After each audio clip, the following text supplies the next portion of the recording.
Quero pedir que você abra comigo sua Bíblia no livro dos Salmos. Livro dos Salmos, Salmo de número 123.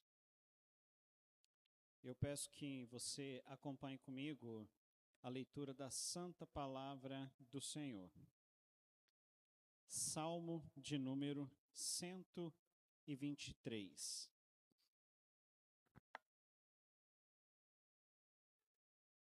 A palavra do Senhor nos diz assim: solicitude por auxílio divino, um cântico de romagem. A ti que habitas nos céus, eleva os meus olhos. Como os olhos dos servos estão fitos nas mãos dos seus senhores, e os olhos da serva na mão de sua senhora, assim os nossos olhos estão fitos no Senhor, o nosso Deus, até que se compadeça de nós. Tem misericórdia de nós, Senhor, tem misericórdia, pois estamos sobremodo fartos de desprezo. A nossa alma está saturada do escárnio dos que estão à sua vontade e do desprezo dos soberbos. Deus eterno, nós agradecemos pela tua palavra que é viva e eficaz. Pedimos que em nome de Jesus o Senhor fale aos nossos corações por intermédio dela uma vez mais nessa noite. Que o teu Santo Espírito, Pai, possa agir com o teu poder e com a tua graça, a fim de que sejamos edificados, a fim de que sejamos trabalhados. Cuida das nossas vidas, nos abençoe, é o que nós te pedimos no nome e no merecimento do Senhor Jesus. Amém e amém. Meus irmãos, existem algumas produções da cultura pop, nas quais nós encontramos algumas falas que acabam se tornando tão memoráveis que atravessam gerações. Um bom exemplo disso é uma frase que provavelmente você já ouviu, se em algum momento, entre o final da década de 70 e o início da década dos anos 2000, a primeira década dos anos 2000, se você assistia TV nessa época. E agora? Quem poderá nos defender? Muito provável que você já tenha ouvido essa frase. Essa pergunta era feita por personagens em situações muito difíceis e ela abria caminho para o aparecimento de ninguém menos que Chapolin Colorado. Um herói que era muito pouco convencional, que resolvia todos os problemas com a sua marreta biônica e com um pouquinho de astúcia e boa vontade. O fato é que, na vida real, nós sabemos que super-heróis não existem. Pelo menos não na forma como nós encontramos no cinema, nos seriados de televisão. Mas apesar disso, na vida real, eventualmente o nosso coração faz essa mesma pergunta. E agora? Quem poderá nos defender? Talvez a pergunta seja um pouco diferente. Quem poderá nos ajudar? Ou talvez seja ainda um pouco mais diferente. Será que encontraremos ajuda agora? E de onde vem esse pedido de socorro? De onde vem esse clamor por auxílio?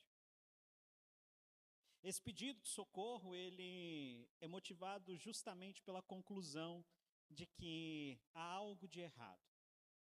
Pela constatação de que existem circunstâncias, existem problemas com os quais nós não conseguimos lidar sozinhos. E para que o seu coração fique um pouco mais tranquilo, saiba que esse não é um privilégio seu, não é um privilégio da nossa época.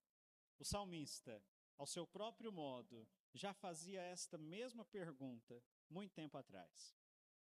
Ele encontrava consolo, não na certeza de que surgiria um super-herói vestido de roupa vermelha com anteninhas amarelas, não.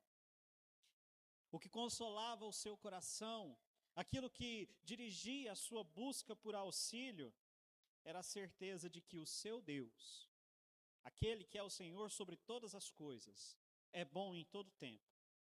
E porque Ele é bom, não porque nós merecemos, Ele manifesta a sua graça. E Ele nos supre, nós, o seu povo, em todas as nossas necessidades. O texto que nós lemos agora nos chama para que tenhamos esta mesma certeza diante daquelas circunstâncias que são difíceis na nossa vida. O texto nos chama, e ele é um conforto, nos dizendo que quando as coisas ficam um tanto estranhas, Quando nós enfrentamos a oposição e o desprezo daquelas pessoas que nos cercam, nós podemos com confiança esperar pela bondade do Senhor. Então, com isso em mente, eu quero fazer uma breve contextualização, para que você entenda onde nós estamos agora, nessa nossa exposição nos Cânticos de Romagem. Começamos essa exposição lá no Salmo de número 120. Quando mesmo antes de partir para a jornada, o salmista nos fala sobre as dificuldades da vida. E nos fala que nós temos a necessidade de lidar com aqueles que têm línguas más. E que porque nós lidamos com gente assim, eventualmente nós nos sentimos deslocados. Nos sentimos em meio a gente que só quer guerra, quando nós queremos paz. No Salmo 121, o salmista fala a respeito da viagem para Jerusalém, e ele então faz uma pergunta que norteia todo o seu argumento. Eu elevo os meus olhos para o monte, de onde me vem o socorro? E a certeza que ele nos dá é que o socorro vem sempre do Senhor Jesus. No Salmo de número 122, nós estudamos hoje pela manhã que o povo de Deus se alegra na presença do Senhor e que por isso clama e busca a paz na casa do Senhor. E agora no Salmo 123, nós temos mais uma vez um pedido de auxílio. Um pedido de auxílio que é dirigido ao Senhor, aquele que habita o mais alto céu. E eu chamo então a sua atenção para o tema a partir do qual nós desenvolveremos a nossa reflexão nesta noite, quando o desprezo nos fere. E nós desenvolveremos esse tema observando os 3 movimentos que esse salmo faz. E eu peço que você olhe novamente comigo para o texto, e você verá no verso de número 1, que o texto nos ensina que quando o desprezo nos fere, nós devemos buscar ao Senhor. A ti que habitas nos céus, eu elevo os meus olhos.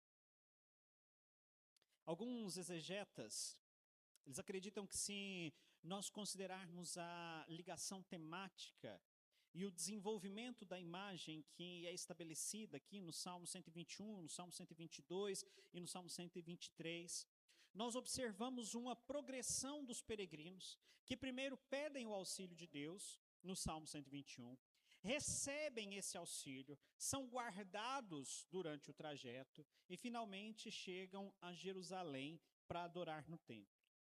Dessa forma, o clamor do Salmo 123 seria, na interpretação desses exegetas, realizado como que na presença do próprio Deus, já em Jerusalém. Embora esses textos aqui, eles não tenham sido escritos de maneira consecutiva e nem mesmo no mesmo contexto, o trabalho editorial daquele que ajuntou os salmos nesta coleção de textos aqui, dão para nós um sentido de direcionamento, o sentido de movimento dos peregrinos que deixam suas casas e caminham então em direção a Jerusalém, a casa de Deus, onde está o templo. O templo que está em Jerusalém, nessa época, era importante. Ele representava a própria presença de Deus no meio do seu povo. Era ali do templo que Deus então revelava a sua vontade. Era ali no templo que o povo adorava. Lá no Santo dos Santos estava a Arca da Aliança, que simbolizava o trono do Senhor. Todo israelita sabia que, embora Deus fosse adorado lá no templo, segundo as suas próprias prescrições encontradas na lei, na prática, o templo não podia contê-lo. O trono sobre o qual Deus se assenta não é a Arca da Aliança, mas o trono que está no mais alto céu. E é para lá que o salmista volta os seus olhos. A ti que habita nos céus, diz ele, eu elevo os meus olhos. Existe um contraste interessante aqui. Onde está o homem? O homem está na terra. Onde está o Senhor? Deus está nos céus. O homem dirige os seus olhos ou levanta os seus olhos em busca de algo. Mas o que ele busca? Deus. O Senhor, o seu Deus é o alvo excelso dessa busca.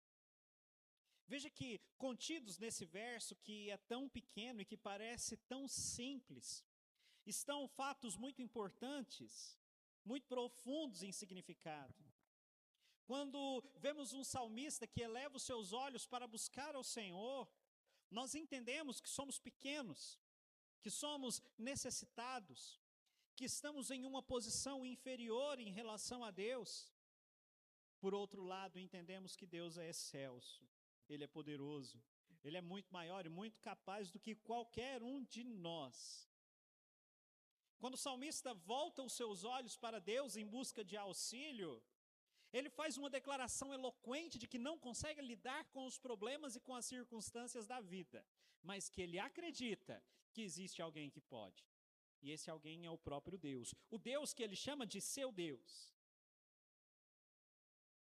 Ele busca o Senhor com a sua alma suspirante, com a sua alma quebrantada, a alma que reconhece a bondade de Deus e a necessidade que tem dessa bondade.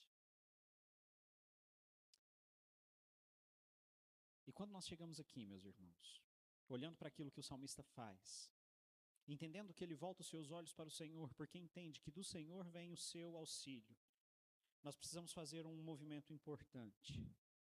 Um movimento que é direcionado pelo Espírito Santo do Senhor para que nós apliquemos esse texto que foi escrito tanto tempo atrás às nossas vidas.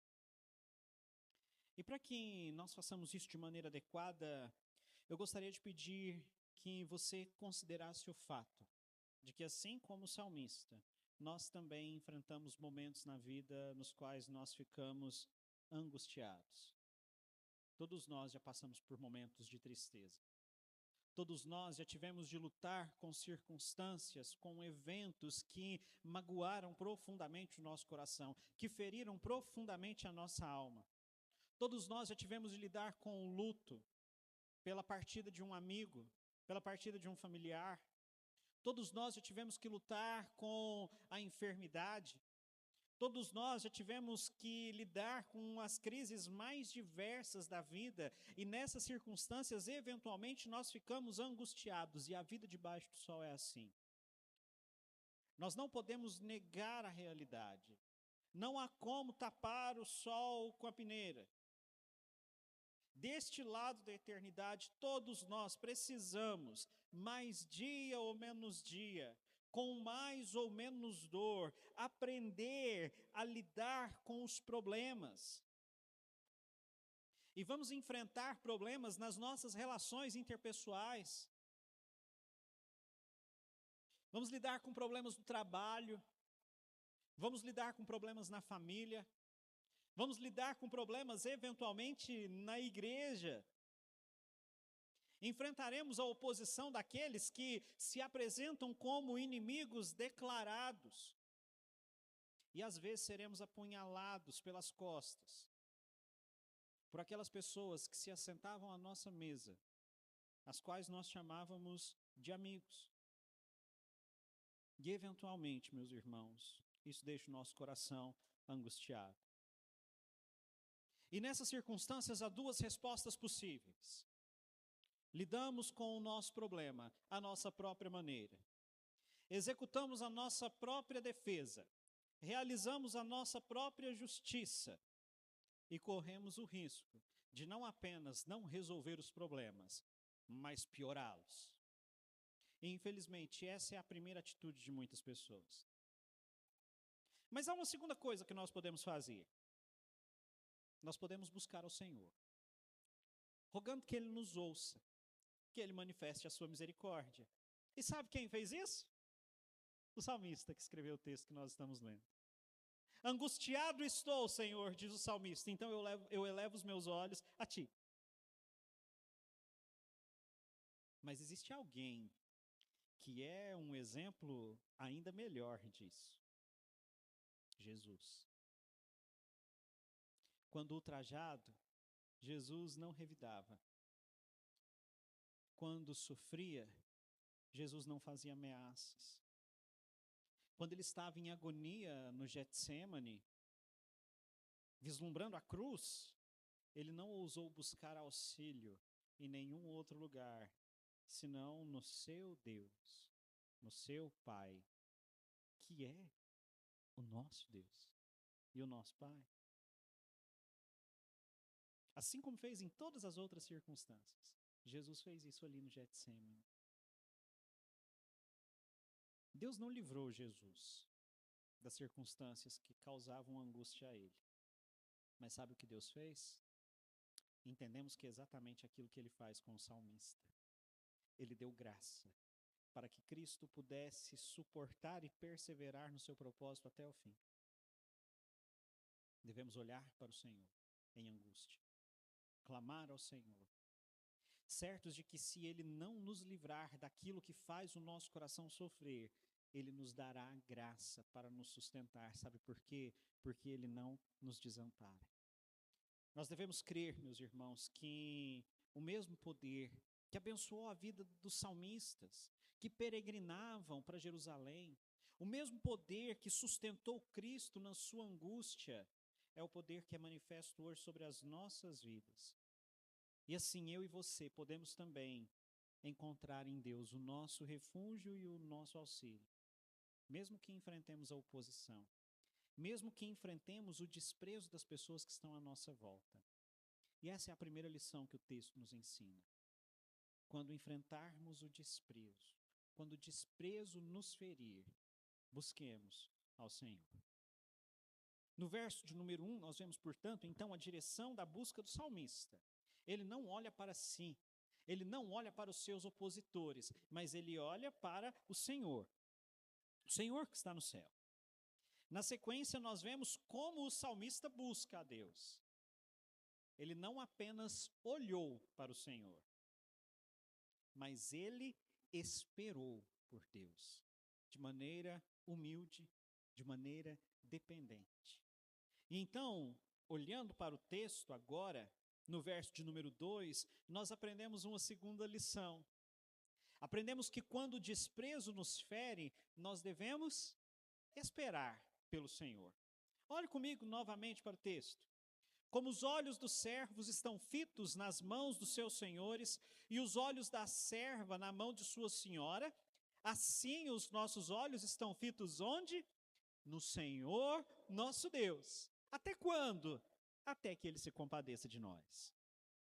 O verso de número 2, principalmente essa primeira parte dele, que fala de servos, de servas, pode ser um pouquinho difícil para a gente compreender se nós não considerarmos uma questão cultural da época.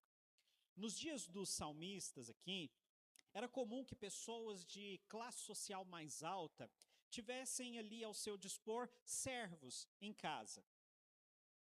Esses trabalhadores, eles eram completamente dependentes dos seus senhores. Nós estamos falando de uma época em que os senhores não dirigiam a palavra aos seus servos, pelo menos não comumente. Então, como os servos sabiam aquilo que eles deviam fazer? Como eles eram comandados? Por gestos de mão.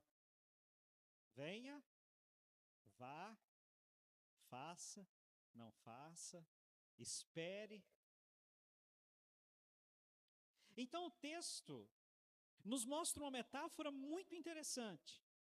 Para que os servos soubessem o que deveriam fazer, eles olhavam para as mãos do seu senhor. Mas há uma outra questão aqui. A mão do Senhor não apenas comandava o servo. O servo era totalmente dependente do seu senhor. Então, era das mãos do seu senhor que vinha o seu sustento. Aquilo que ele precisava. A benevolência, a graça, a provisão, a misericórdia. Então, quando nós entendemos essa questão cultural, a metáfora que o salmista usa se torna para nós clara como o dia. Os servos dependem de tudo, ou dependem em tudo do seu senhor. E o salmista conclui que, juntamente com o seu povo, diante de Deus, ele é como um servo. Ele está na mesma condição de um servo. E existe aqui, meus irmãos, um reconhecimento duplo. Primeiro, da necessidade, da fragilidade, da pequenez e da dependência do homem em relação a Deus. O homem precisa que o Senhor o direcione quanto ao que faça. O homem precisa que o Senhor estenda a sua mão em misericórdia e o sustente. Mas existe um outro reconhecimento: a autoridade, a benevolência, o poder, a soberania desse Deus. O Deus que o salmista chama de Senhor, nosso Deus.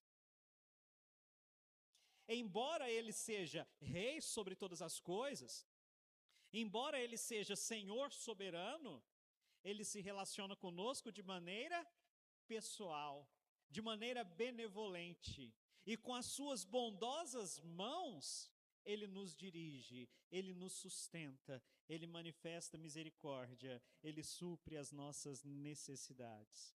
Ele se compadece de nós, ele vem ao nosso encontro, ele faz aquilo que nós necessitamos. E aqui novamente é necessário que nós façamos um movimento importante, trazendo esse texto para os nossos dias, em mais uma aplicação prática para as nossas vidas. No antigo Israel, os servos estavam sempre atentos às mãos dos seus senhores, esperando o direcionamento, esperando entender o que fariam, esperando quando o Senhor se manifestaria. E o povo de Deus deve também, a todo tempo, permanecer olhando para Ele. Quando em grande angústia, quando em sofrimento, quando desprezados pelo mundo, quando enfrentando a oposição do mundo, nós não nos desesperamos, mas com os olhos levantados para os céus, nós aguardamos a boa mão do Senhor em nosso favor. É isso que o salmista diz. E nós permaneceremos olhando para Deus, continuaremos esperando, até que Deus manifeste a sua misericórdia. E essa expressão, até que, é muito importante no texto. O salmista, ele não olhou para Deus de relance. Ele não deu uma passadinha de olho para ver se o Senhor estava ali. Ele olhou e ele esperou. Ele olhou e ele continuou olhando. É muito comum que em lugares mais cheios, a gente corra os nossos olhos assim, e eventualmente você olha para uma pessoa e ela está olhando para você. E é uma situação meio constrangedora, né? A gente fita os olhos da pessoa por 2 segundos e aí alguém desiste, abaixa a cabeça, olha para o outro lado. A gente se sente incomodado com isso, a gente se sente constrangido. Mas é exatamente isso que o salmista faz com o Senhor. Ele olha para o Senhor e ele permanece. Ele não tira os olhos, ele continua olhando, ele continua esperando. Ele não desiste. Ele está angustiado? Está, mas está olhando para o Senhor. Ele está sofrendo? Está, mas ele sofre olhando para o Senhor. Ele pede por ajuda? Pede. Ele pede ao Senhor. E sabe o que ele faz? Ele continua olhando para o Senhor. Ele continua esperando para ver o que Deus irá fazer. E sabe o que isso nos mostra? A perseverança de um homem que confia no Senhor. Ele clamou ao Senhor por socorro, e para quem ele olha? Para o Senhor. Ele não olha para outro lado. Ele continua olhando para o Senhor porque ele confia que é o Senhor o seu auxílio. Ele não tateia como se estivesse cego, como se estivesse buscando sustento, segurança, auxílio, solução em qualquer outro lugar. Não. Ele eleva os seus olhos ao Senhor, porque ele crê que Ele é o Deus que tem todo o poder, e por isso ele continua esperando. E poucas coisas são tão incômodas e tão difíceis quanto esperar. Esperar é chato. Esperar é cansativo. Esperar é desanimador. Esperar é entediante. Eu tenho um defeito. A Sara às vezes fica brava comigo. Dá 20 para 7, eu falo para ela, vamos para o culto que a gente já está atrasado. Falta 20 minutos para o culto começar. Gosto de chegar antes. Se eu marcar um compromisso com você às 3 e você não chegou às 5 para as 3, eu já acho que você está atrasado. Esperar é chato. Esperar não é bom. E a gente espera muita coisa, né? A gente marca uma consulta com o dentista e nós chegamos lá no consultório, a nossa consulta é às 3, chegamos às 15 para as 3, como a secretária do dentista pediu, e surpresa, a gente tem que esperar. E o dentista vai atender a gente depois das 4, geralmente é assim. Você marca um exame, você guarda o jejum. O jejum é de 8 horas. Você chega lá no laboratório com 7 horas e meia de jejum. E para surpresa de ninguém, você tem que esperar. Seu carro estraga no meio da viagem. Você liga para o seguro. Sabe o que acontece quando você liga para o seguro? Você não fala com um atendente, você precisa esperar alguns passos com o assistente virtual. E aí, quando depois de 15 minutos você consegue falar com um ser humano que está disposto a te atender e resolver o seu problema, sabe o que acontece? Você espera mais 2 horas pelo guincho. E se você precisar de um táxi, aí você pode esquecer, a espera é muito maior. Nós esperamos tudo. Nós esperamos tanto que já deveríamos estar acostumados com a espera. Mas a realidade é que nós não estamos. Principalmente quando devemos esperar pelo Senhor e no Senhor. Aí parece que se torna mais difícil. Mas veja que foi exatamente isso que o salmista fez. E se ele é o homem que nós devemos copiar, é bom que nós comecemos a aprender a esperar pelo Senhor.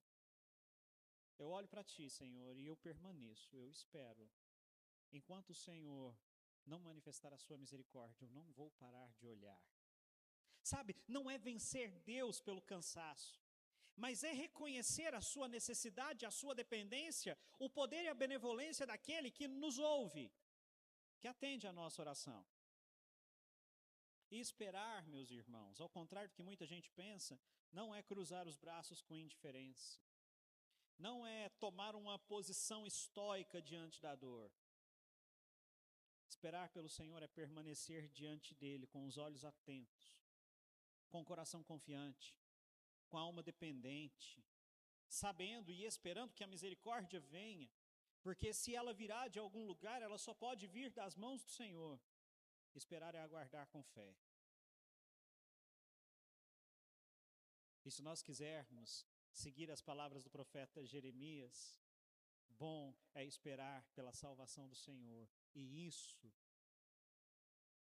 em silêncio, sem reclamar, como um servo de fato. E essa é uma lição importante que nós precisamos aprender. Sabe por quê? Porque quando nós estamos angustiados, quando nós enfrentamos a oposição, quando temos que lidar com a zombaria, com o desprezo das pessoas que estão ao nosso redor, a nossa tendência natural é perder a paciência. Até mesmo aqueles que usam a lei de talião. Já ouviu a lei de talião? Olho por olho, dente por dente. Ou talvez uma versão mais moderna, do jeito que vim, volta. Não. Não. Em meio às lutas da vida, nós olhamos para o Senhor e continuamos esperando. Sem agir por impulso. Sem nos tornarmos impacientes. Ai, como é difícil. Como é difícil esperar pelo Senhor. Ainda mais em um tempo tão imediatista quanto o nosso. Imediatismo esse que toma os nossos corações. Queremos respostas para ontem, soluções rápidas, mudanças visíveis, um alívio instantâneo para a dor e para o sofrimento. Mas sabe, meus irmãos, nem isso, ou perdão, melhor dizendo, nem sempre isso acontece. Deus pode nos livrar das circunstâncias que causam dor, que causam angústia, que causam sofrimento? Pode, mas Ele não tem qualquer obrigação quanto a isso. E parafraseando um cantor muito famoso da nossa época, as dificuldades, os desertos da vida são a escola do Senhor. É no meio da dificuldade que a nossa fé é provada. É no meio da dificuldade que a nossa fé é fortalecida. É no meio da dificuldade que a nossa fé é aprovada. Deus usa, meus irmãos, inclusive circunstâncias difíceis, para moldar o nosso caráter. Ainda que a gente sofra, ainda que seja incômodo, ainda que fiquemos angustiados. E o que fazer? Como viveremos? Como viveremos em circunstâncias assim?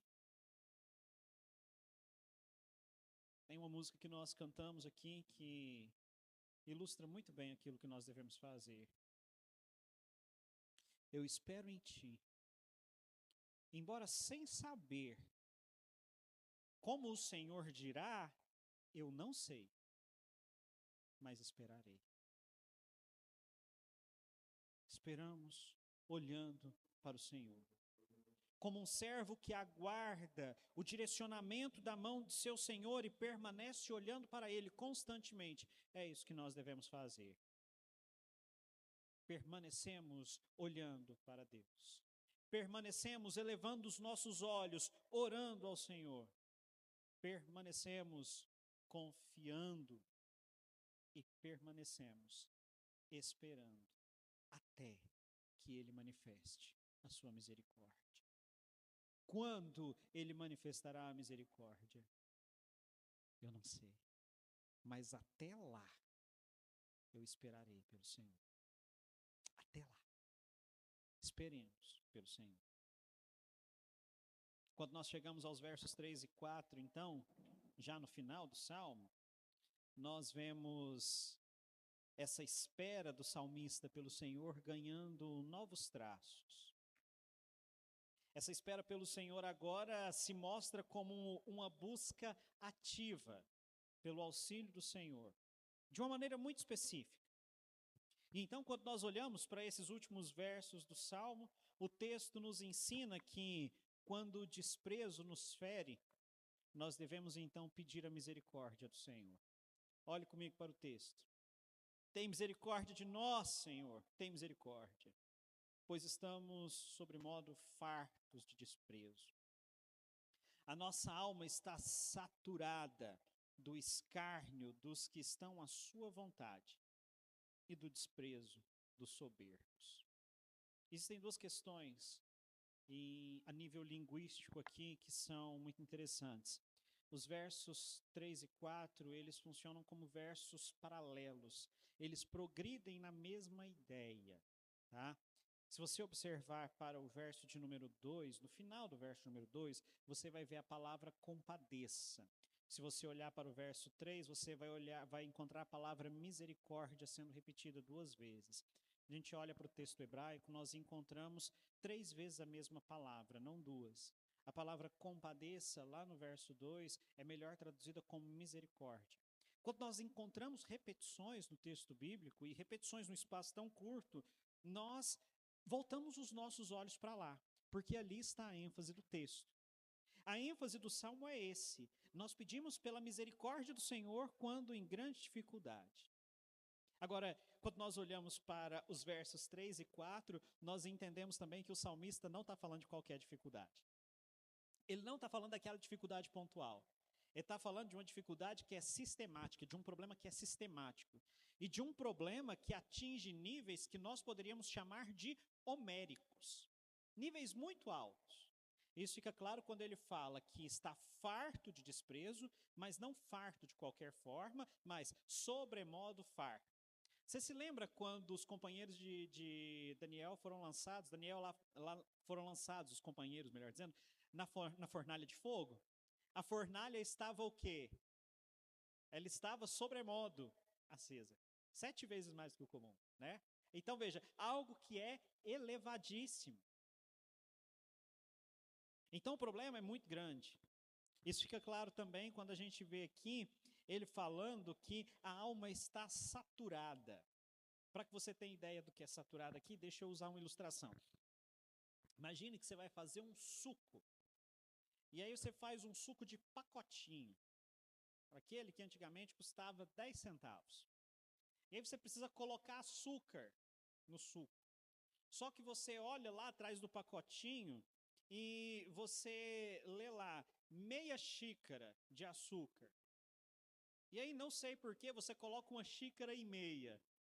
E aí você começa a mexer. Parte do açúcar dissolve, mas parte fica ali no fundo. Por quê? Porque a água já está saturada. Ela não consegue mais absorver. Não tem mais para onde aquilo ir. O salmista está falando, olha, nós estamos tão desprezados, estamos sofrendo mais, que a nossa alma ela já não suporta mais. Não existe um canto da nossa alma que não esteja sofrendo muito. Estamos sofrendo com o desprezo das pessoas. E o que nós fazemos nessas circunstâncias? O que o texto nos ensina? Que no momento de desprezo nós buscamos a misericórdia do Senhor. Veja, o verso 3 é um pedido enfático de misericórdia.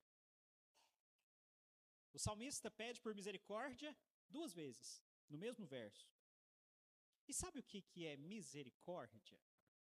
Misericórdia é a ação de uma pessoa, na Escritura muito comumente é o próprio Deus, tá? Em favor de uma outra pessoa de maneira favorável. Então, o pedido por misericórdia aqui, ele revela não apenas o desejo pelo auxílio, pelo socorro, mas a necessidade real de auxílio e de socorro. Nós não temos como determinar quais são as circunstâncias que motivam a escrita do Salmo. Nós não sabemos quando foi que o salmista, juntamente com o seu povo, enfrentou aqui o desprezo, enfrentou a maldade, enfrentou o escárnio dessas pessoas que ele está denunciando. Nós não sabemos quando foi, mas tem uma coisa que nós sabemos sobre esse salmo. Ele é um cântico de angústia, é um cântico de lamento. Israel, meus irmãos, de maneira muito frequente precisou lidar com inimigos, com opressores, nações que atacavam o país. Você pode se lembrar, por exemplo, dos assírios. Você pode se lembrar dos filisteus. Quem nunca ouviu a história de Golias, o gigante filisteu? Inimigos que foram pedras no sapato de Israel. Os opressores que são denunciados aqui são inominados. Nós não sabemos quem eles são, mas o texto nos permite conhecer o seu caráter. Segundo o salmista, essas pessoas eram orgulhosas, eram arrogantes. Elas escarneciam, zombavam, desprezavam Israel. Muito provavelmente porque Israel era o povo de Deus. Por uma questão religiosa, por uma questão de fé. O fato de que essas pessoas eram orgulhosas, arrogantes, fica muito claro aqui no verso de número 3 e também no verso de número 4. No verso de número 3, eles desprezam o povo de Deus. No verso de número 4, eles escarnecem do povo de Deus. Eles zombam do povo de Deus. O salmista, então, junto com o seu povo, sofria com isso. Essas pessoas eram tomadas de orgulho. Gente que, como nós diríamos nos nossos dias, se acha. Gente que acredita que não existe poder maior do que aquele que está nas suas mãos. Quando o salmista fala do escárnio dos que estão à sua vontade, ele está falando que essas pessoas eram acostumadas a fazer tudo o que elas queriam. Você já lidou com gente assim? É difícil, não é? Às vezes é pesado. E o que temos em vista aqui, então, que o salmista está falando, é que por causa da ação dessas pessoas, por causa da maldade de gente orgulhosa, de gente zombeteira, de gente que acredita que pode tudo e que nunca enfrentará a justiça, gente que despreza os outros, o povo de Deus sofria. Não de forma pontual.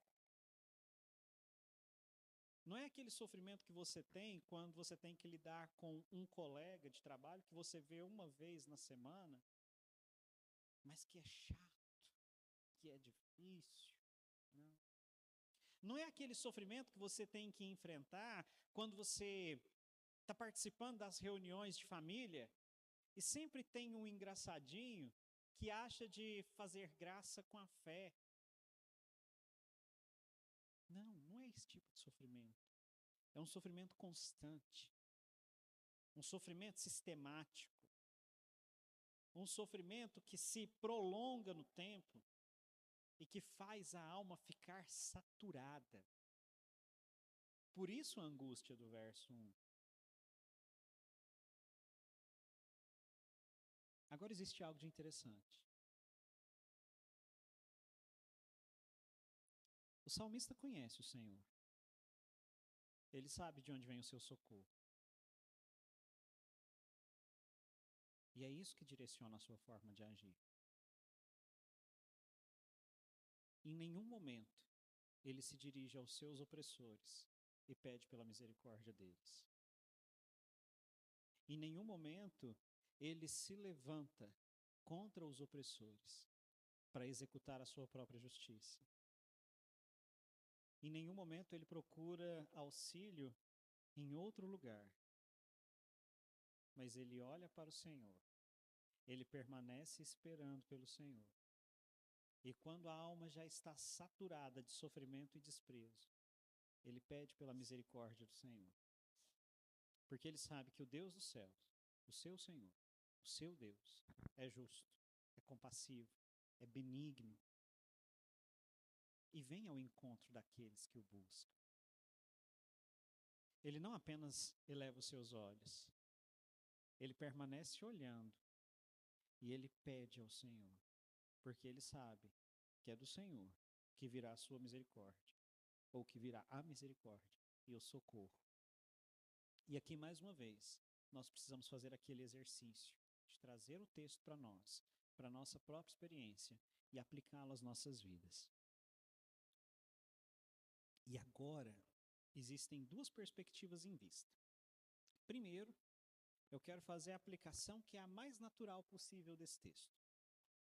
Quando nós olhamos para o Salmo 23, é quase, assim, imediato, quase de imediato, nós nos identificamos com quem? Com o salmista. Nós nos colocamos nesse lugar, no lugar onde nós somos perseguidos, no lugar onde nós somos desprezados. E de certa maneira isso é natural, porque como igreja, o esperado é que nós soframos com o desprezo do mundo. O Senhor Jesus disse que se ele foi perseguido, nós também seremos. Então é natural que tenhamos de lidar com isso.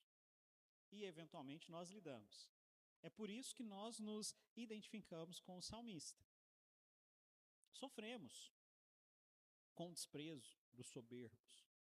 Sofremos com o orgulho dos ímpios, com a maldade dos ímpios. Nós enfrentamos isso no trabalho, quando nós somos ridicularizados, porque nos recusamos a participar de práticas desonestas. Porque não nos assentamos na roda das conversas indecentes.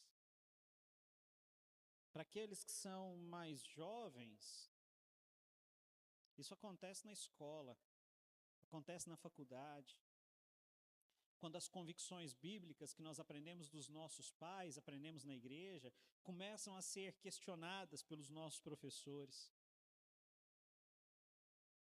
E isso é chamado de ignorância, de atraso, ou usando uma expressão muito comum dos nossos dias, né? É negacionismo. gente quadrada. Nós lidamos com esse mesmo desprezo, às vezes, dentro da família. Por familiares nossos que nos criticam porque levamos a sério o culto, levamos a sério princípios cristãos. Nessas circunstâncias, nós nos sentimos cansados, feridos, desprezados. Às vezes nos sentimos como salmista, com a nossa alma saturada. E para muitos, infelizmente, a primeira resposta não é olhar para o Senhor. Muitas pessoas tentam resolver e lidar com essas questões à sua própria maneira. O fato é, meus irmãos, que olhando para o salmista, nós aprendemos que a nossa resposta não deve ser a vingança. A nossa resposta não deve ser a amargura. A nossa resposta não deve ser o abandono da fé. Sabe o que nós devemos fazer? Orar, clamar, buscar ao Senhor. Tem misericórdia de nós, Senhor. Tem misericórdia. Se nós já levantamos os nossos olhos para os céus, buscando a boa mão do Senhor, devemos permanecer com os olhos fitos nele. Confiando que se Ele não retirar aquilo que nos causa dor e o sofrimento, certamente Ele abençoará e ministrará no nosso coração, pela ação do Seu Santo Espírito, a graça da qual nós necessitamos para vencer as aflições. Ele vai nos fortalecer para que nós possamos lidar com o desprezo, com as injúrias. Assim como Ele vai fazer justiça no tempo oportuno. Não precisamos retribuir o mal com o mal, porque ao Senhor pertence a vingança, Ele é quem retribuirá. Devemos fazer como o salmista fez. Devemos fazer como Jesus fez. Cristo sofreu coisas que nós jamais sofreremos. Mas sabe o que Ele fez? Se submeteu e se entregou em todas as coisas ao Pai, o seu Deus, aquele que julga retamente. Então, se estamos nesse mesmo lugar que o salmista, se sofremos com o desprezo, com a maldade, com a oposição, não fazemos justiça com as nossas próprias mãos, mas clamamos pela misericórdia do Senhor. Essa é a aplicação mais natural aqui. Mas existe uma segunda perspectiva, que é aquela menos natural e que nos deixa um pouco desconfortáveis. Justamente porque ela nos confronta com a possibilidade de não sermos como o salmista, mas sermos os soberbos e os arrogantes. E veja, essa é uma possibilidade. Eventualmente, nós não somos aqueles que sofrem. Eventualmente, podemos ser aqueles que causam sofrimento. Eventualmente, nós podemos ser os soberbos. Nós podemos ser os orgulhosos. E aí o Salmo 123, para além de ser um conforto quando nós sofremos, é também uma advertência para nós. É um convite para um autoexame, para que nós reconheçamos que, de fato, às vezes, nós agimos com a mesma soberba, com o mesmo orgulho, das quais nós acusamos o mundo. Eventualmente, nós tratamos com impaciência aqueles que são mais fracos. Eventualmente, nós desprezamos aquelas pessoas que são mais simples.